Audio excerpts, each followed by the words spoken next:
ഏറെ ബഹുമാന്യായ അധ്യക്ഷ, മടവൂർ പഞ്ചായത്ത് വനിതാ ലീഗിന്റെ പ്രിയങ്കരിയായ പ്രസിഡന്റ് PC ആമിന മുഹമ്മദ് അവർകൾ, ഏറ്റവും ബഹുമാനിയായ കൊടുവള്ളി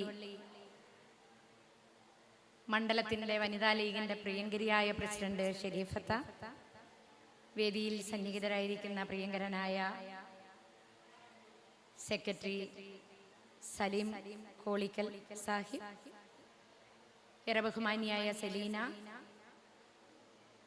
പ്രജീഷ്, ബുഷ്ര, സീനത്ത്, സുലൈഖ അടക്കമുള്ള പ്രിയപ്പെട്ട എൻ്റെ സഹപ്രവർത്തകർ, ഏറെ ബഹുമാന്യനായ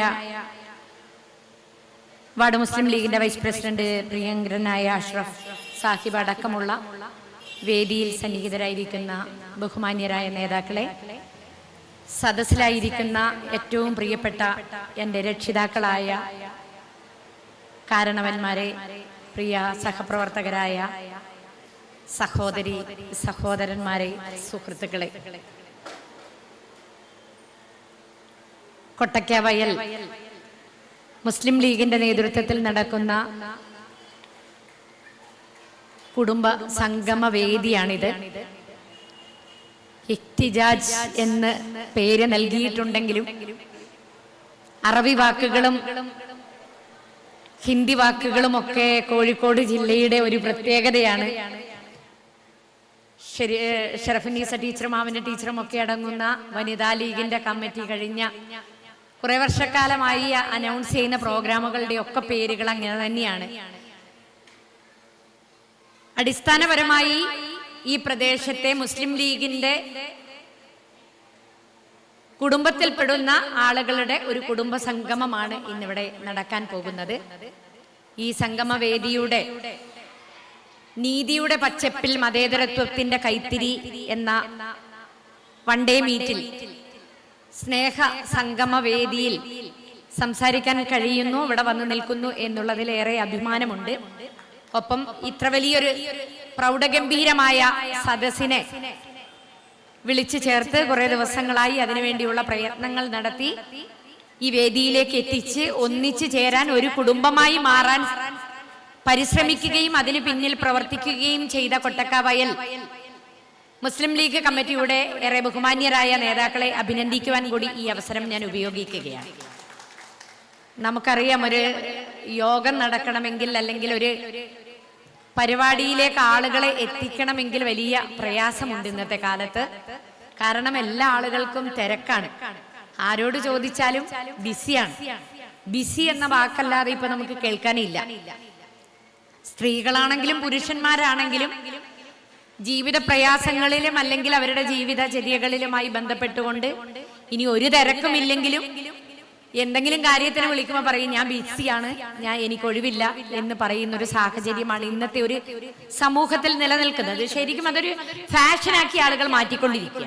പക്ഷെ എനിക്ക് തോന്നുന്നു കൊട്ടയ്ക്കാവയലിൽ ഇന്ന് ഈ കുടുംബ സംഗമ വേദിയിൽ, ഈ സ്നേഹ സംഗമ വേദിയിൽ ഈ പ്രദേശത്തെ കുടുംബങ്ങളിൽ നിന്നുള്ള മുസ്ലിം ലീഗിന്റെ എൻ്റെ പ്രിയപ്പെട്ട എല്ലാ സഹോദരി സഹോദരന്മാരും എത്തിയിരിക്കുന്നു എന്നതിൽ ഹൃദയം നിറഞ്ഞ അഭിനന്ദനങ്ങൾ അറിയിക്കുകയാണ്. എനിക്ക് തോന്നുന്നു വേദിയുടെ മുൻപിൽ ഈ പ്രദേശത്തെ മുസ്ലിം ലീഗ് പ്രസ്ഥാനത്തെ നട്ടുനനച്ച്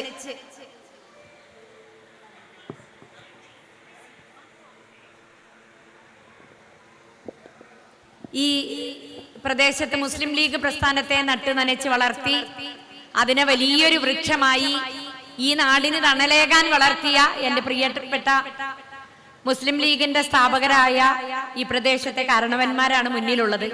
സാധാരണ ഒരു പ്രദേശത്ത് ചെന്നാലും കാണാത്തൊരു പ്രത്യേകതയാണ്.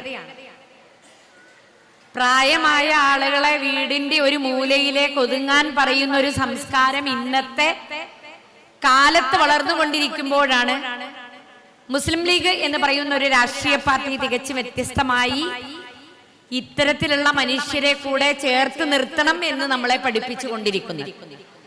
നമ്മൾ അനുഭവിക്കുന്ന സുഖവും നമ്മൾ അനുഭവിക്കുന്ന സന്തോഷവും നമ്മൾ ഇന്ന് കൊള്ളുന്ന തണലുമൊക്കെ അവരൊഴുക്കിയ വിയർപ്പിന്റെ, അവർ തന്ന തണലിന്റെ നിറവിലാണ് ഇന്ന് നമ്മളെന്ന വ്യക്തിത്വം രൂപപ്പെട്ടിരിക്കുന്നത്. ഇന്നെനിക്ക് തോന്നുന്നത് കൊടുവള്ളിയെ സംബന്ധിച്ച് മുസ്ലിം ലീഗിനെ കുറിച്ച് ഞാൻ കൂടുതലായി ഒന്നും പറയേണ്ടതില്ല. ഇന്ത്യൻ യൂണിയൻ മുസ്ലിം ലീഗിന്റെ കേരളത്തിലെ തന്നെ ഏറ്റവും ശക്തമായ ഒരു നിയോജക മണ്ഡലമാണ് കൊടുവള്ളി നിയോജക മണ്ഡലം എന്ന് പറയുന്നത്. ഏറെ പ്രിയങ്കരനായ CH-ന്റെ പ്രിയപുത്രന്റെ മണ്ഡലം കൂടിയാണ്. അദ്ദേഹം മുനീർ സാഹിബ് ഇപ്പം അസുഖബാധിതനായി സുഖം പ്രാപിച്ച് വീട്ടിലെത്തിയിട്ടുണ്ട്. എനിക്ക് തോന്നുന്നത് ഇന്ന് മുസ്ലിം ലീഗ് എന്ന രാഷ്ട്രീയ പാർട്ടിയെ കുറിച്ച് ഞാൻ പറയുന്നതിനേക്കാളേറെ നിങ്ങൾക്ക് എനിക്ക് പറഞ്ഞു തരാനുണ്ടാകും എന്നുള്ളത് കൊണ്ട് കൂടുതലായി കടക്കുന്നില്ലെങ്കിൽ പോലും ദേശീയ മുസ്ലിം ലീഗിന്റെ അസിസ്റ്റന്റ് സെക്രട്ടറി എന്ന ഏറ്റവും മഹനീയമായ പദവിയിൽ ഇരുന്നു കൊണ്ട് ഇന്ന് ഇന്ത്യയിലെ മുസ്ലിം സമുദായങ്ങൾ അനുഭവിക്കുന്ന അല്ലെങ്കിൽ പിന്നോക്ക ദളിതർ അനുഭവിക്കുന്ന എല്ലാ സ്വാതന്ത്ര്യത്തിന്റെയും അസ്തിത്വത്തിന്റെയും അടിസ്ഥാനം എന്ന് പറയുന്നത് ഇന്ത്യൻ യൂണിയൻ മുസ്ലിം ലീഗ് എന്ന് പറയുന്ന രാഷ്ട്രീയ പാർട്ടിയാണ്. കാരണം നമുക്കെല്ലാവർക്കും അറിയാം, മുസ്ലിം ലീഗ് എന്ന രാഷ്ട്രീയ പാർട്ടി ആരംഭം കുറിച്ചിട്ടുള്ളത് ഖായിദെ മില്ലത്ത് മുഹമ്മദ് ഇസ്മായിൽ സാഹിബിന്റെയും ബാഫക്കി തങ്ങളുടെയും സേട്ട് സാഹിബിന്റെയും ഉപ്പി സാഹിബിന്റെയും അങ്ങനെ അനേകം നേതാക്കളുടെ വിയർപ്പിന്റെ ഫലമാണ് ഇന്ന് നമ്മൾ അനുഭവിക്കുന്നത്. അവര് കാണിച്ചു വെച്ച, അവര് തെളിച്ചു വെച്ച, അവര് സൃഷ്ടിച്ച പാതകളിലൂടെ യാത്ര ചെയ്താണ് ഇന്ന് നമ്മൾ അനുഭവിക്കുന്ന സുഖ സൗകര്യങ്ങളിലേക്ക് എത്തിയിട്ടുള്ളത്. സ്വാതന്ത്ര്യത്തിന് മുൻപും പിൻപും അനുഭവിച്ച കഷ്ടതകളുടെ, പീഡനങ്ങളുടെ, ക്രൂരതകളുടെ, മതം മാറ്റപ്പെടലുകളുടെ കഠിനമായ വഴികളിലൂടെ നടന്നു പോകാൻ കഴിയാത്ത പ്രയാസങ്ങളിൽ എന്റെ സമുദായത്തിന്റെ അസ്തിത്വം നിലനിർത്തണം എന്ന ഖായിദെ മില്ലത്ത് മുഹമ്മദ് ഇസ്മായിൽ സാഹിബ് കണ്ട സ്വപ്നമാണ് ഇന്ന് നമ്മളെ ഇവിടെ കൂടിയിരുത്തുന്നത്. അദ്ദേഹം കണ്ട സ്വപ്നത്തിന്റെ തണലിലാണ്, ആ തണലാണ് ഇന്ന് നമ്മളെല്ലാവരും അനുഭവിച്ചു കൊണ്ടിരിക്കുന്നത്. മുസ്ലിം സമുദായത്തിന് വേണ്ടി ഉണ്ടാക്കുകയും പിന്നെ രാജ്യത്തെ പിന്നോക്ക ദളിതരായ മനുഷ്യൻ അതുപോലെ തന്നെ പ്രയാസങ്ങൾ അനുഭവിക്കുന്നു എന്ന് മനസ്സിലാക്കിയെടുത്താണ് ഞാനും നിങ്ങളും ഒരുമിച്ച് ചേരുന്നത്. നമുക്കെല്ലാവർക്കും അറിയാം, ഒരു കാലത്ത് നമ്മുടെ ജീവിതം എന്ന് പറയുന്നത് വളരെ പ്രയാസങ്ങളിലൂടെ കടന്നുപോയിക്കൊണ്ടായിരുന്നു. നമ്മുടെയൊക്കെ കുട്ടിക്കാലം എന്ന് പറയുന്നത് നമ്മുടെ ഉമ്മമാരുടെ മുണ്ടിന്റെ കോന്തലകളിൽ കെട്ടിവെച്ചിരുന്ന നാണയത്തുട്ടുകളായിരുന്നു നമ്മുടെ ബാങ്കുകൾ. ആ ബാങ്കുകളിൽ നിന്നും ലഭിക്കുന്ന ജീവിതമായിരുന്നു നമ്മുടെ കുടുംബങ്ങളിൽ ഉണ്ടായിരുന്നത്. എനിക്ക് തോന്നുന്നത് ഞങ്ങളുടെ മലയോര ജില്ലയായ ചുരം കയറി വയനാട് ജില്ലയിലേക്ക് ഏറ്റവും കൂടുതൽ ആളുകൾ എത്തിയിട്ടുള്ളത് കൊടുവള്ളിയിൽ നിന്നാണ്. എന്റെ വീടിന്റെ പരിസരത്തുള്ള, എന്റെ നാട്ടിലുള്ള ഒരുപാട് ആളുകൾ കൊടുവള്ളിക്കാരാണ്. അതുകൊണ്ട് കൊടുവള്ളിയുമായി നേരത്തെ സ്വാഗത പ്രാസംഗികൻ സൂചിപ്പിച്ചതുപോലെ, സലീം സാഹിബ് പറഞ്ഞതുപോലെ വളരെ അഭേദ്യമായ ഒരു ബന്ധമുണ്ട് ഞങ്ങൾക്ക്. ഈ കൊടുവള്ളിയിൽ നിന്നും വന്ന പണമാണ് ഒരു കാലത്ത് ഞങ്ങളുടെ നാട്ടിലെ വ്യവസായവും ഞങ്ങൾ അനുഭവിച്ച സുഖ സൗകര്യങ്ങളുടെയും അടിസ്ഥാനം എന്ന് പറയുന്നു. അവിടെ നിന്നാണ് ജീവിതത്തെ നോക്കിക്കാണാൻ ഞങ്ങളുടെ നാട്ടിലെ മനുഷ്യര് പഠിച്ചത്. വളരെ കഷ്ടപ്പെട്ട് മണ്ണിൽ പണിയെടുത്ത് ജീവിച്ചിരുന്ന മനുഷ്യർക്ക് ഇത്രയേറെ വലിയൊരു ജീവിതം നമുക്ക് മുൻപിൽ ഉണ്ട് എന്ന് കാണിച്ചത് കൊടുവള്ളിയിൽ നിന്നും എത്തിയ ആളുകളാണ്. എന്റെ തൊട്ട് തറവാടിനടുത്തുള്ള വീട്ടിലുള്ള ഇക്കായി എന്ന് നിങ്ങൾ വിളിക്കുന്ന ഇബ്രാഹിക്ക കൊടുവള്ളിക്കാരനാണ്. അങ്ങനെ ഞങ്ങളുടെ നാട്ടിലെ ഒരുപാട് ആളുകൾ കൊടുവള്ളിയിൽ നിന്ന് വന്നിട്ടുള്ള ആളുകളാണ്. അപ്പൊ നമ്മളെല്ലാവരും ബന്ധുക്കൾ തന്നെയാണ്. ഇനി അതൊന്നുമില്ലെങ്കിലും മുസ്ലിം ലീഗ് എന്ന് പറയുന്ന കുടുംബത്തിന്റെ ആ കുടുംബത്തിൽപ്പെടുന്ന അംഗങ്ങളാണ് നമ്മളെല്ലാവരും. ഞാനും നിങ്ങളും അടങ്ങുന്ന ഒരു സമൂഹത്തെ ഇന്ന് ഒന്നിച്ചു നിർത്തുന്നതും ഇന്ത്യൻ യൂണിയൻ മുസ്ലിം ലീഗ് എന്ന് പറയുന്ന രാഷ്ട്രീയ പാർട്ടിയാണ്. നിങ്ങൾക്കൊപ്പം നടന്നതാണ് ഞങ്ങളുടെയും അസ്തിത്വത്തിന്റെ അടയാളം എന്ന് ഞങ്ങൾ വിശ്വസിക്കപ്പെടുന്നു. ഈ രാജ്യത്ത് വേദം കേട്ടാൽ അല്ലെങ്കിൽ വേദഭാഷ കേട്ടാൽ ചെവിയിൽ ഈയമൊഴിച്ചിരുന്ന നായി കയറുന്നിടത്തും നായാടിക്ക് കയറാൻ കഴിയാത്ത ഒരു കാലഘട്ടത്തിൽ ഈ രാജ്യത്തിന്റെ ഇന്ന് നമ്മൾ അനുഭവിക്കുന്ന എല്ലാ മൗലിക അവകാശങ്ങളുടെയും ഉടയോൻ എന്ന് പറയാൻ കഴിയുന്ന നമ്മുടെ ഇന്ത്യൻ ഭരണഘടനയുടെ ശില്പി ഡോക്ടർ അംബേദ്കറിൽ നിന്ന് തുടങ്ങിയിട്ടുണ്ട് ഞങ്ങളും നിങ്ങളുമായിട്ടുള്ള ബന്ധം. ഇന്ന് നമ്മൾ അനുഭവിക്കുന്ന എല്ലാ സ്വാതന്ത്ര്യവും ഇന്നിവിടെ വന്ന് നമുക്ക് കൂടിയിരിക്കാൻ കഴിയുന്നുണ്ടെങ്കിൽ, നമുക്ക് അഭിപ്രായം പറയാൻ കഴിയുന്നുണ്ടെങ്കിൽ, നമ്മുടെ അസ്തിത്വത്തെ നമുക്ക് വെളിപ്പെടുത്താൻ കഴിയുന്നുവെങ്കിൽ, നമ്മുടെ ആചാരാനുഷ്ഠാനങ്ങളെ നമുക്ക് നിർവഹിക്കാൻ കഴിയുന്നുവെങ്കിൽ, നമുക്ക് ഇഷ്ടപ്പെട്ട വസ്ത്രവും ഇഷ്ടപ്പെട്ട ഭക്ഷണവും കഴിക്കാൻ കഴിയുന്ന ഒരു സാഹചര്യത്തിലേക്ക് ഇന്ത്യ എന്ന രാജ്യത്തെ കൊണ്ടെത്തിച്ചത് ഇന്ത്യൻ ഭരണഘടനാ ശില്പി ഡോക്ടർ BR അംബേദ്കർ. അദ്ദേഹത്തെ ഭരണഘടനയിലേക്ക് പറഞ്ഞുവിട്ടൊരു പ്രസ്ഥാനമാണ് ഇന്ത്യൻ യൂണിയൻ മുസ്ലിം ലീഗ് എന്ന് പറയുന്നത്. നിയമനിർമ്മാണ സഭ, അതായത് നമ്മുടെ ഭരണഘടനാ നിർമ്മാണ സമിതിയിലേക്ക് പലയിടത്തു നിന്ന് മത്സരിച്ച് തോറ്റുപോയ ഡോക്ടർ BR അംബേദ്കർ എന്ന ആ വലിയ മനുഷ്യനെ ഇന്ത്യൻ യൂണിയൻ മുസ്ലിം ലീഗ് എന്ന് പറയുന്ന രാഷ്ട്രീയ പാർട്ടിയാണ് അന്ന് ഭരണഘടനാ നിർമ്മാണ സമിതിയിലേക്ക് പറഞ്ഞയക്കുന്നത്. അന്ന് അദ്ദേഹം കണ്ട സ്വപ്നമാണ്, അദ്ദേഹത്തിന്റെ നേതാക്കൾ അദ്ദേഹത്തെ ഭരണഘടനാ ശില്പിയായി പറഞ്ഞയക്കപ്പെട്ട മനുഷ്യരുടെ ഹൃദയങ്ങളിൽ ഉണ്ടായിരുന്ന സ്വപ്നമാണ് വലിയ ഇന്ത്യയുടെ ഏറ്റവും വലിയ ഗ്രന്ഥമായി ഇന്ന് ഭരണഘടനയായി മാറ്റപ്പെടുകയും അതിന്റെ ആനുകൂല്യം നമ്മളെല്ലാവരും അനുഭവിക്കുന്നു. അതിന്റെ തണലിൽ നിന്ന് പറയട്ടെ, ഇന്ന് രാജ്യം അത്ര സുഖകരമായ രീതിയിലല്ല മുന്നോട്ട് പോയിക്കൊണ്ടിരിക്കുന്നത്. എറണാകുളത്തെ വാർത്ത നമ്മളൊക്കെ കേട്ടിട്ടുണ്ട്. ഹിജാബ് ധരിച്ച ഒരു പെൺകുട്ടിയെ സ്കൂളിൽ പ്രവേശിക്കാൻ പാടില്ലെന്ന് പറഞ്ഞത് ശിരോവസ്ത്രം ധരിച്ച ഒരു കന്യാസ്ത്രീയാണ്. ഇന്ന് മതവും ജാതിയും ഒക്കെ സംസാരിക്കപ്പെടുകയാണ്. ഞാനും നിങ്ങളും അടങ്ങുന്ന ഒരു സമൂഹം ഒരു കാലത്ത് ഒരു വിദ്യാലയത്തിൽ നിന്നാണ് നമ്മൾ ഇന്ന് സംസാരിച്ചു കൊണ്ടിരിക്കുന്നത്. വിദ്യാലയങ്ങളുടെ ബെഞ്ചുകളിലേക്ക് വരുമ്പോ പഴയ കാലത്ത് നമ്മൾ പറയും ഒരു ബെഞ്ചിൽ ഇന്ത്യയുണ്ടായിരുന്നു, അവിടെ നാനാജാതി മതത്തിൽപ്പെട്ട മനുഷ്യർ ജാതിമത വ്യത്യാസമില്ലാതെ ഇരിക്കുമ്പോൾ ഭാഷയുടെ അടിസ്ഥാനത്തിൽ രാജ്യത്തെ സംസ്ഥാനങ്ങളായി തിരിക്കപ്പെട്ടപ്പോൾ അവിടെ മനുഷ്യന്റെ ജാതിയും മതവും ഒന്നും ആരും ചോദിച്ചിട്ടില്ല, നിറം നോക്കിയിട്ടില്ല, സാമ്പത്തിക സ്രോതസ്സിന്റെ പരിശോധനയുടെ ഉന്നമനം നോക്കിയിട്ടില്ല. എല്ലാവരും ഒരു ബെഞ്ചിലിരുന്ന് പഠിച്ചിരുന്നു. ഞാനും നിങ്ങളും പഠിക്കുന്ന കാലത്ത് നമ്മുടെ തൊട്ടടുത്തിരുന്ന കുട്ടി നമ്മളോട് നിങ്ങൾ ഏതാ മതം, നിങ്ങൾ എന്താണ് കഴിച്ചത്, നിങ്ങൾ ബീഫ് കഴിച്ചോ ഫോർക്ക് കഴിച്ചോ എന്നൊന്നും നമ്മളോട് ചോദിച്ചിട്ടില്ല. പക്ഷെ ഇന്ന് വിദ്യാലയങ്ങൾക്കകത്ത്, ആരാധനാലയങ്ങൾക്കകത്ത്, സമൂഹത്തിനകത്തൊക്കെ ഇന്ന് ആളുകൾ ജാതിയും മതവും ചോദിച്ചുകൊണ്ട് വേർതിരിവുകൾ സൃഷ്ടിക്കപ്പെടുന്നു എന്നതിനപ്പുറത്ത് രാജ്യം ഭരിക്കുന്ന ഭരണകൂടത്തിൽ നിന്ന് തുടങ്ങി ഇന്ന് നമ്മുടെ പഞ്ചായത്തിൽ വന്നാൽ അവിടെയും ജാതിയും മതവും ചോദിക്കുന്ന അവസ്ഥയിലേക്ക് മനുഷ്യരെ ഇന്നത്തെ ഒരു സ്ഥിതി മാറ്റിക്കൊണ്ടിരിക്കുകയാണ്. അതുകൊണ്ടാണ് ഇന്ന് ലോകം, നമ്മുടെ രാജ്യം ഇന്ന് നമ്മൾ കണ്ട ഒരു രാജ്യമല്ല, നമ്മൾ അറിഞ്ഞൊരു രാജ്യമല്ല, നമ്മൾ സ്വപ്നം കണ്ടൊരു രാജ്യമല്ല. അവിടെ നിന്നും ജാതിമത വ്യത്യാസമില്ലാതെ ഒരു മാലയിൽ കോർത്ത മുത്തുകൾ പോലെ ഹിന്ദുവും മുസൽമാനും പാഴ്സിയും ജൈനനും ക്രൈസ്തവനും ഒക്കെ ഒരുമിച്ച് ജീവിച്ചിടത്ത് നിന്നും എല്ലാവരെയും വേർതിരിക്കുവാനുള്ള ചിന്തകൾ മനുഷ്യർക്കുള്ളിലേക്ക് ആരൊക്കെയോ കുത്തിവെക്കുന്നു എന്നുള്ളത് ഞാൻ ഓർക്കുകയായിരുന്നു. എൻ്റെ തൊട്ടടുത്തിരുന്ന് പ്രിയപ്പെട്ട എന്റെ സഹപ്രവർത്തകനായ സുഹൃത്ത് എന്നോട് ചോദിച്ചു, ഇനി എന്താണ് നമ്മൾ ചെയ്യേണ്ടത് എന്ന്. ഞാനും കുറെ ദിവസങ്ങളായി ഇങ്ങനെ ആലോചിച്ചു കൊണ്ടിരിക്കുകയാണ്. മനുഷ്യരൊക്കെ ഇങ്ങനെ ജാതിയും മതവും പറയാൻ തുടങ്ങിയാൽ എന്താണ് ചെയ്യുക? ഏറെ ബഹുമാന്യനായ ഇവിടുത്തെ യോഗത്തിന്റെ ഉദ്ഘാടകൻ, കോഴിക്കോട് ജില്ലാ മുസ്ലിം ലീഗിന്റെ ആദരണീയനായ പ്രസിഡന്റ് റസാഖ് മാഷ് സൂചിപ്പിച്ചു, ശബരിമലയിൽ നിന്നും സ്വർണം മോഷ്ടിക്കപ്പെട്ട കഥ ഇവിടെ പറഞ്ഞു. ഞങ്ങളുടെ വിശ്വാസപ്രകാരം ഇത് കലിയുഗമാണ്. കലിയുഗ വരദനാണ് ശ്രീ അയ്യപ്പൻ എന്ന് പറയുന്നത്. കലിയുഗത്തിന്റെ ദൈവമാണ് അയ്യപ്പസ്വാമി. ധർമ്മശാസ്ത്രാവാണ് അയ്യപ്പസ്വാമി. ധർമ്മം സംരക്ഷിക്കപ്പെടുന്നതിന് വേണ്ടിയാണ് അയ്യപ്പൻ ഈ യുഗത്തിൽ ഉള്ളത് എന്നാണ് ഞങ്ങളുടെ വിശ്വാസപ്രകാരം പറയുക. ഈ യുഗത്തിന്റെ ദൈവം എന്ന് പറയുന്നത് കലിയുഗ വരദനാണ്.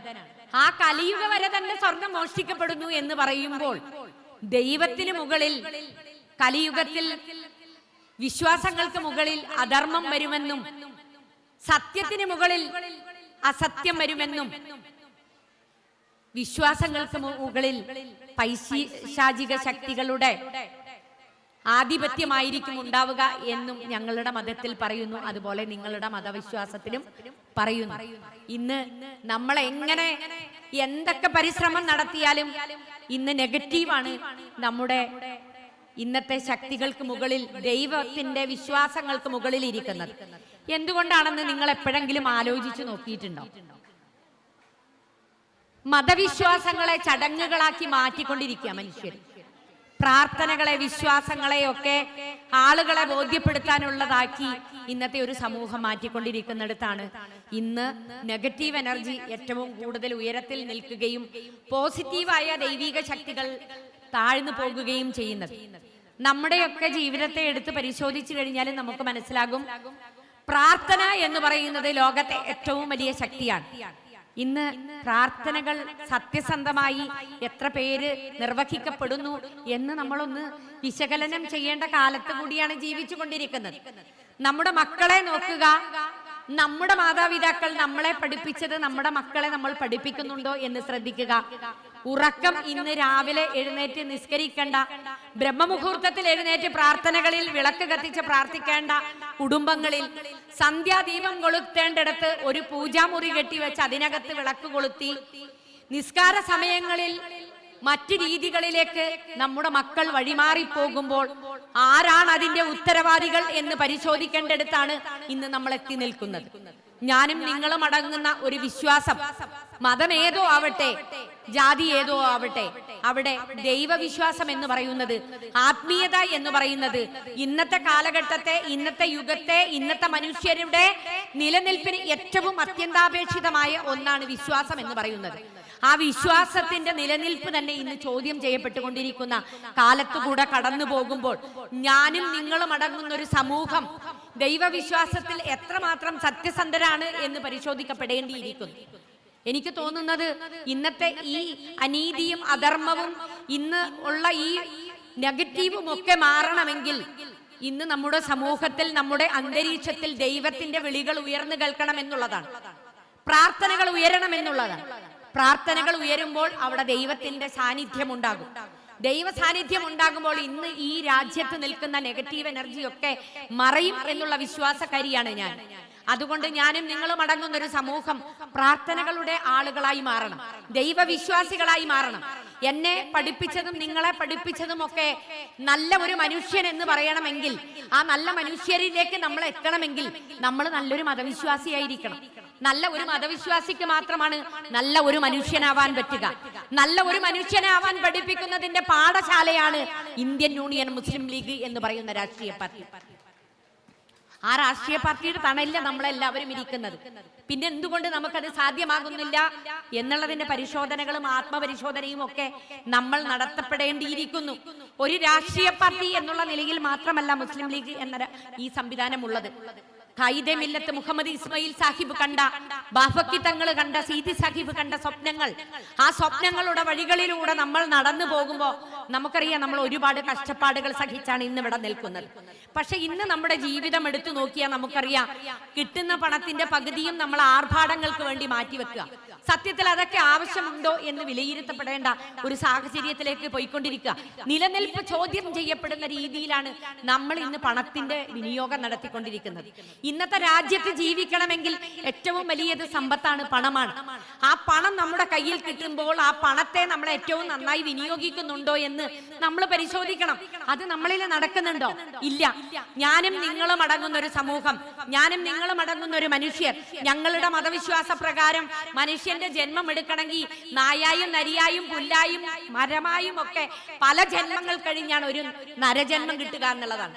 അപ്പൊ ആ ഒരു മനുഷ്യന്റെ ജന്മം നമുക്ക് കിട്ടിക്കഴിഞ്ഞാൽ എന്റെ മതവിശ്വാസ പ്രകാരം എന്റെ കർമ്മങ്ങളുടെ ഫലമാണ്, എന്റെ കർമ്മമാണ് എന്റെ അടുത്ത ജന്മത്തെ എന്തായി തീരണം എന്ന് നിശ്ചയിക്കപ്പെടേണ്ടത് എന്ന് പറയുമ്പോൾ നിങ്ങളുടെ മതവിശ്വാസം തുച്ഛമായ, അല്ലെങ്കിൽ ഇവിടുത്തെ തുച്ഛമായ ഇഹലോകത്തെ ഈ ജീവിതമല്ല, ശാശ്വതമായ പരലോകം എന്ന് പറയുന്ന സത്യമാണ് എന്നും ആ സത്യത്തിലേക്ക് നടന്നെടുക്കേണ്ടത് നിങ്ങൾ ചെയ്യുന്ന കർമ്മത്തിന്റെ ഫലം പ്രതീക്ഷിക്കാതെ ചെയ്യുന്ന കർമ്മത്തിന്റെ ഫലമാണ് നിങ്ങളുടെ നശ്വരമായ ശാശ്വതമായ ഇഹലോകത്തിലേക്ക് ഉള്ള ജീവിതമാണോ പരലോക ജീവിതമാണോ എന്ന് നിങ്ങൾ തീരുമാനിക്കപ്പെടേണ്ടത് എന്നുള്ളതാണ്.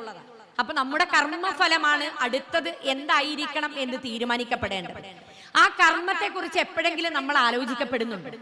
ഇന്ന് നമ്മുടെ മുൻപിൽ ഒരുപാട് വഴികൾ മുസ്ലിം ലീഗ് എന്ന രാഷ്ട്രീയ പ്രസ്ഥാനം തുറന്നു വെച്ചിട്ടുണ്ട്. ഞാൻ പലപ്പോഴും ആലോചിക്കാറുണ്ട്, വയനാട് ജില്ലയിലെ ഒരു വനഗ്രാമത്താൽ ചുറ്റപ്പെട്ട ഇരുളം എന്ന് പറയുന്ന കൊച്ചു ഗ്രാമത്തിൽ നിന്നും, മുസ്ലിം ലീഗ് ഏറെ ഇല്ലാത്ത ഒരു പ്രദേശത്ത് നിന്നും, വളരെ ഓർത്തഡോക്സ് ആയ ഒരു കുടുംബത്തിൽ നിന്നും ഈ രാഷ്ട്രീയ പാർട്ടിയുടെ ഭാഗമായി ഞാൻ മാറി എന്നുള്ളത് തന്നെ പലപ്പോഴും എനിക്ക് വിശ്വസിക്കാൻ കഴിയാത്ത കാര്യമാണ്.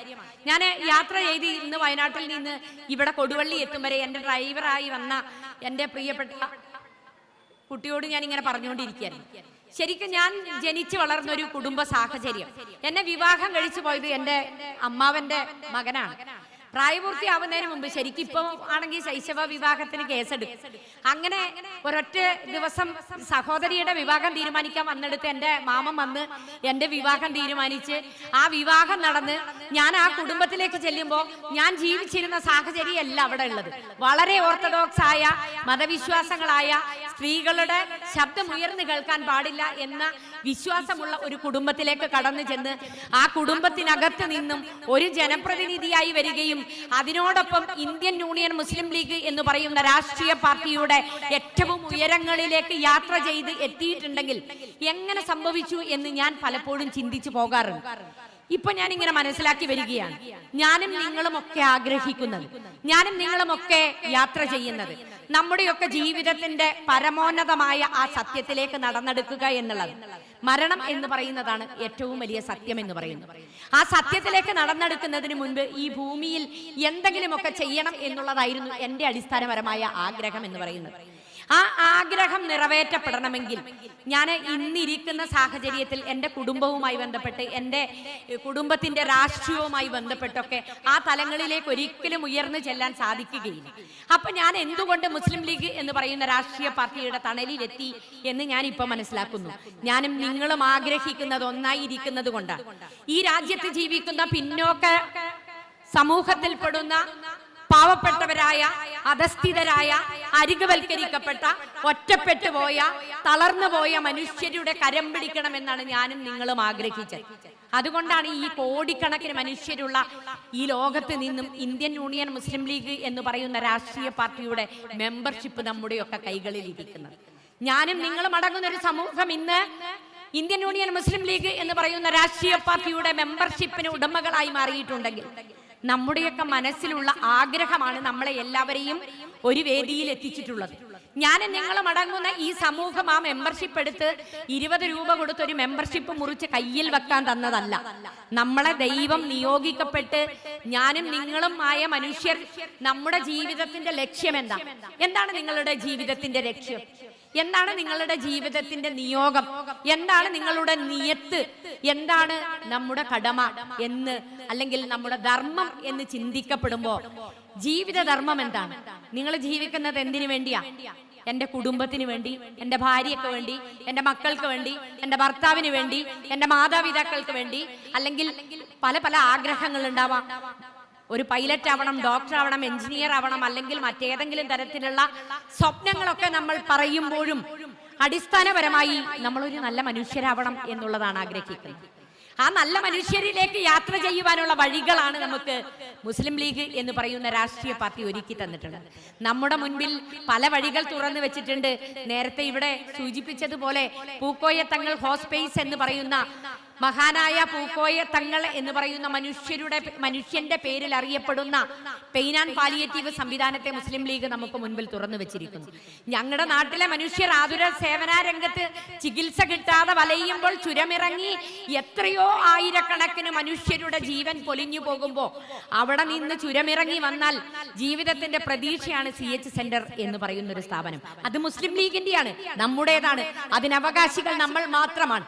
അങ്ങനെ പൂക്കോയ തങ്ങൾ ഹോസ്പേസ്, CH സെന്ററുകൾ, സമൂഹ വിഭാഗങ്ങൾ, നിർധനരായ പെൺകുട്ടികളുടെ വിവാഹം കഴിച്ചയക്കാൻ കഴിയാതെ കൊടുവള്ളിയിൽ നമുക്കറിയാം എത്തിങ്കാനയുണ്ട്, മുട്ടില് വയനാട്ടിൽ നമുക്ക് എത്തിങ്കാനയുണ്ട്. അവിടെ നിന്നെല്ലാം പാവപ്പെട്ട അനാഥരായ മക്കളെ സംരക്ഷിക്കപ്പെടുന്നു. അവിടെ അവർക്ക് ജീവിതത്തിന്റെ പ്രതീക്ഷകൾ നൽകുന്നു. അവരെ ചേർത്ത് പിടിക്കുന്നത് നമ്മുടെ സമ്പാദ്യമാണ്.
ഞാനും നിങ്ങളും അടങ്ങുന്ന ഒരു സമൂഹം ഇന്നൊരുമിച്ച് നിന്ന് ഇത്തരത്തിലുള്ള യാത്രകൾ ചെയ്യുമ്പോൾ നമുക്ക് മുൻപിൽ ഒരുപാട് അവസരം ഉണ്ടാക്കി തരികയാണ് മുസ്ലിം ലീഗ്. അവിടെ എനിക്കും നിങ്ങൾക്കും അറിയാം നമ്മൾ ചെയ്യുന്ന നന്മകളൊക്കെ സദക്കയാണ്. ഈ പാവപ്പെട്ട മനുഷ്യരെ നമ്മൾ ചേർത്ത് നിർത്തുമ്പോൾ അവർക്ക് മുൻപിൽ നമ്മളൊരു പുഞ്ചിരി നൽകുമ്പോൾ ആ പുഞ്ചിരിയും സദക്കയാണെന്നാണ് വിശ്വാസം. അപ്പൊ ആ വിശ്വാസം നമ്മൾ മനുഷ്യർക്ക് നൽകുമ്പോൾ, അവരെ ചേർത്ത് നിർത്തുമ്പോൾ, അവർക്ക് നമ്മൾ ഓരോ പ്രവർത്തനങ്ങളിലൂടെ അവരുടെ വേദനകൾ അകറ്റാൻ ശ്രമിക്കുമ്പോൾ, ഇനി ഒന്നും ചെയ്യാൻ കഴിഞ്ഞില്ലെങ്കിൽ അവരുടെ സങ്കടങ്ങൾ നമ്മൾ കേൾക്കാൻ ചെവികൾ കൊടുക്കുമ്പോൾ, അവരുടെ പ്രയാസങ്ങളെ അകറ്റുന്ന മനുഷ്യരായി നമ്മൾ മാറുമ്പോൾ, നമ്മൾ ചെയ്യുന്ന കർമ്മത്തിന്റെ ഫലം നമ്മളുടെ ഖബറിടത്തിലെങ്കിലും എത്തുമെന്നാണ്. നമ്മുടെ പൂർവികർ ചെയ്തു വെച്ചതിന്റെ ഫലം ഇന്ന് നമ്മൾ ചെയ്തുകൊണ്ടിരിക്കുമ്പോൾ, ഇതാ കോട്ടക്കവയൽ ഈ LP സ്കൂള് മുസ്ലിം ലീഗിന്റെ ഒരു സംഭാവനയാണ്. മുസ്ലിം ലീഗ് ആ സംഭാവനയിലേക്ക് എത്തിച്ചതാരാണ്? ഖൈദെ മില്ലത്ത് മുഹമ്മദ് ഇസ്മായിൽ സാഹിബാണ്. അദ്ദേഹം ഈ രാജ്യമെമ്പാടും നടന്ന് സ്കൂളുകൾ നിർമ്മിക്കണം, മദ്രസകൾ നിർമ്മിക്കണം, മതപഠനം നടത്തണം, വിദ്യാഭ്യാസം കൊടുക്കണം, സമൂഹത്തിന്റെ ഉന്നമനം എന്ന് പറയുന്നത് വിദ്യാഭ്യാസമാണ് എന്ന് പഠിപ്പിച്ചെടുത്ത് നിന്നും ആട്ടി ഓടിക്കപ്പെട്ട ഉത്തരേന്ത്യക്കാർ ഇന്ന് ദുരിതം അനുഭവിക്കപ്പെടുമ്പോൾ, ക്രൂരമായി കൊല ചെയ്യപ്പെടുമ്പോൾ, തമിഴ്നാട്, കേരളം പോലെയുള്ള സംസ്ഥാനങ്ങളിൽ, കേരളത്തിൽ ബാഫക്കി തങ്ങൾ അന്ന് അദ്ദേഹത്തിന്റെ വാക്കുകളെ വിലക്കെടുക്കുകയും ബാഫക്കി തങ്ങൾ അന്ന് അദ്ദേഹത്തെ വിശ്വാസത്തിലെടുത്തുകൊണ്ട് ചേർന്ന് നിന്ന് പ്രവർത്തിക്കുകയും ചെയ്യുകയും ബാഫക്കി തങ്ങളിലൂടെ CH എന്ന മഹാമനുഷ്യനെ കണ്ടെത്തുകയും വളർത്തിക്കൊണ്ടുവരികയും ആ CH-ലൂടെ ഇന്ന് കേരളത്തിലെ മനുഷ്യരനുഭവിക്കുന്ന മുഴുവൻ സന്തോഷങ്ങളുടെയും സമാധാനത്തിന്റെയും സമ്പത്തിന്റെയും ഉറവിടം എന്ന് പറയുന്നത് കേരളത്തിന്റെ വിദ്യാഭ്യാസ സ്ഥാപനങ്ങളാണ്. ആ വിദ്യാഭ്യാസ സ്ഥാപനങ്ങളിലൂടെ ജാതിമത വ്യത്യാസമില്ലാതെ ഇവിടുത്തെ മനുഷ്യര് ഇന്ന് വിദ്യാലയങ്ങളിൽ പോകാൻ അന്ന് ഉച്ചക്കഞ്ഞി ഏർപ്പാടാക്കി പട്ടിണി അകറ്റി മക്കളെ വിദ്യാലയങ്ങളിലേക്ക് വിട്ടു.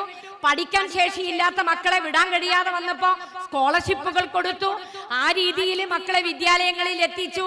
ഇന്ന് അനന്തതയിലിരിക്കുന്ന നക്ഷത്രത്തെ കണ്ടുപിടിക്കുവാൻ കഴിയുന്ന രീതിയിൽ നമ്മുടെ മക്കൾ വളർന്നിരിക്കുന്നു. ആ ഉയരങ്ങളിലേക്ക് ഞാനും നിങ്ങളും അടങ്ങുന്ന സമൂഹത്തെ മുസ്ലിം ലീഗ് എന്ന് പറയുന്ന രാഷ്ട്രീയ പാർട്ടിയിലൂടെ അങ്ങ് എത്തിച്ച് അതിന്റെ തണലിൽ ജീവിക്കുന്ന നമ്മൾ ഇന്ന് നമ്മുടെ കർമ്മവും കർത്തവ്യവും ഒക്കെ പൂർണ്ണമായി നിർവഹിക്കപ്പെടുന്നു എന്നുള്ള ആത്മപരിശോധനകളിലേക്ക് കടക്കുമ്പോൾ ഞാനും നിങ്ങളും അടങ്ങുന്ന ഒരു സമൂഹം, നമ്മളെ കാത്തിരിക്കുന്ന ഒരുപാട് മനുഷ്യർ സമൂഹത്തിലുണ്ട്. അവരുടെ വേദനകൾ അകറ്റാൻ, അവർക്ക് ആശ്വാസം പകരാൻ, അവർക്കുള്ള പ്രതിവിധികൾ ഒരുക്കുവാൻ നമ്മൾ തയ്യാറാകുമ്പോൾ നമുക്കറിയാം മുസ്ലിം ലീഗ് എന്ന് പറയുന്നത് ഒരു രാഷ്ട്രീയ പാർട്ടി കൂടിയാണ്. ഈ രാഷ്ട്രീയ പാർട്ടി എന്നുള്ള നിലയിൽ മുസ്ലിം ലീഗിനെ നമ്മൾ മനസ്സിലാക്കുമ്പോൾ ഇന്ന് നമുക്കറിയാം വരുന്ന ഡിസംബർ 20-ാം തീയതി പുതിയ തദ്ദേശ സ്വയംഭരണ സ്ഥാപനത്തിന്റെ ജനപ്രതിനിധികൾ അധികാരത്തിൽ വരികയാണ്. പുതിയ തദ്ദേശ സ്വയംഭരണ ഭരണാധികാരികൾ അധികാരത്തിൽ വരുമ്പോൾ നമുക്കറിയാം ഒരു മനുഷ്യന്റെ ജനനം മുതൽ മരണം വരെയുള്ള മുഴുവൻ കാര്യങ്ങളുടെയും ഔദ്യോഗിക കൃത്യനിർവഹണങ്ങൾ നടക്കുന്നത് ഗ്രാമപഞ്ചായത്തുകളിലാണ്, അല്ലെങ്കിൽ തദ്ദേശ സ്വയംഭരണ സ്ഥാപനങ്ങളിലാണ്. നമുക്ക് പെൻഷൻ കിട്ടണമെങ്കിൽ, നമ്മുടെ ജനന സർട്ടിഫിക്കറ്റ് കിട്ടണമെങ്കിൽ, നമ്മൾ മരണപ്പെട്ടു പോയാൽ നമ്മുടെ സ്വത്തിന് മക്കൾക്ക് എങ്ങനെ വീതം വെച്ച് കൊടുക്കണം എന്ന് ഇന്ന് സ്വത്തിന് വേണ്ടി മക്കൾ മരണ സർട്ടിഫിക്കറ്റുകൾ 7 ദിവസത്തിനുള്ളിൽ രജിസ്റ്റർ ചെയ്യാൻ ഓടിയെത്തുമ്പോൾ ഉള്ള സംവിധാനങ്ങൾ അടക്കം ഇന്ന് നമ്മുടെ ജനാധിപത്യ സംവിധാനത്തിൽ നമ്മൾ അടയ്ക്കേണ്ട ടാക്സുകൾ, നമ്മൾ താമസിക്കുന്ന വീടിന്റെ നികുതി, നമ്മുടെ വാങ്ങുന്ന പെൻഷനുകൾ അടക്കം മുഴുവൻ സംവിധാനങ്ങളും ഇന്ന് നിർവഹിക്കപ്പെടുന്ന ഭരണ സ്ഥാപനമാണ് ഗ്രാമപഞ്ചായത്ത്. തദ്ദേശ സ്വയംഭരണ സ്ഥാപന ഇലക്ഷൻ വന്ന് നമ്മുടെ മുൻപിൽ നിൽക്കുകയാണ്. നമ്മുടെ ആളുകളൊക്കെ മത്സരിക്കാൻ തയ്യാറായിരിക്കുന്ന ഒരുപാട് ആളുകൾ ഉണ്ടാവും. ഏറെ ബഹുമാനീയനായ തങ്ങൾ 3 തവണ തുടർച്ചയായി മത്സരിച്ച ആളുകൾ ഇനി മത്സരിക്കരുത് എന്നൊരു നിയമം വെച്ചതുകൊണ്ട് കഴിഞ്ഞ തദ്ദേശ സ്വയംഭരണ ഇലക്ഷനിൽ കുറെ ആളുകൾ നമുക്ക് റിബലായി നിൽക്കുകയും കുറെ ആളുകൾ നിർത്തിയ സ്ഥാനാർത്ഥിക്ക് എതിരായി പ്രവർത്തിക്കുകയും ചെയ്തതിന്റെ ഫലമായി പലയിടങ്ങളിലും മുസ്ലിം ലീഗ് നിർത്തിയ സ്ഥാനാർത്ഥികളെ മുസ്ലിം ലീഗുകാരെ തന്നെ തോൽപ്പിക്കുന്ന സംവിധാനം ഉണ്ടായിട്ടുണ്ട്.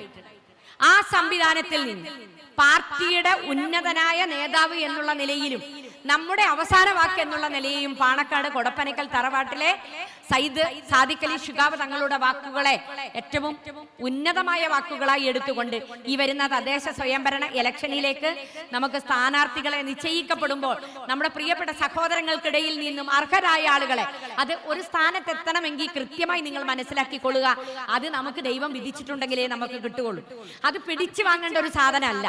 അത് ദൈവം നമ്മളിൽ വിധിച്ചിട്ടുണ്ടെങ്കിൽ നമ്മളത് ചോദിച്ചില്ലെങ്കിലും അത് നമ്മുടെ അരികിലേക്ക് തേടിയെത്തും എന്നുള്ളതാണ്. കാരണം അത് നമ്മുടെ കർമ്മത്തിന്റെ ഫലമാണ്. നമ്മൾ ചെയ്യാനുള്ള കർമ്മത്തിന്റെ ഭാഗമാണ് നമ്മുടെ തൊഴിലെന്ന് പറയുന്നത്, അല്ലെങ്കിൽ നമ്മുടെ ദൈനംദിന ജീവിതം എന്ന് പറയുന്നത്. ആ തൊഴിലിലേക്ക് ഒരു ജനപ്രതിനിധിയായി നിങ്ങൾ മാറണമെങ്കിൽ ഉറപ്പായും നിങ്ങളുടെ തലയിൽ അത് വരച്ചിട്ടുണ്ട്. അത് നിങ്ങളെ തേടിയെത്തും എന്നുള്ളതാണ്. അത് നമ്മൾ തേടി പോകേണ്ടതല്ല, നമ്മളെ തേടി വരേണ്ടതാണ്. നമ്മൾ തേടി പോകുമ്പോഴുണ്ടാകുന്നത് എന്താ? അതിൽ നമ്മൾ കൂടുതൽ അഹങ്കരിക്കുകയും ഞാനത് നേടിയെടുത്തതാണ് എന്നുള്ള അഹന്ത നമ്മളിൽ ഉണ്ടാവുകയും ചെയ്യും. അപ്പൊ നമുക്കത് കൃത്യമായി നിർവഹിക്കാൻ കഴിയില്ല. പക്ഷെ ആ സൗഭാഗ്യം നമ്മളെ തേടി വരുമ്പോ ഒരുപാട് മനുഷ്യർക്ക് നന്മ ചെയ്യുവാനുള്ള വേദിയായി നമ്മൾ അതിനെ മാറ്റപ്പെടുമ്പോ ആ നന്മ നമ്മൾ കൃത്യമായി നിർവഹിക്കപ്പെടും എന്നുള്ളതാണ്. അതിന്റെ മൂല്യം നമുക്ക് കൃത്യമായി മനസ്സിലാകും എന്നുള്ളതാണ്.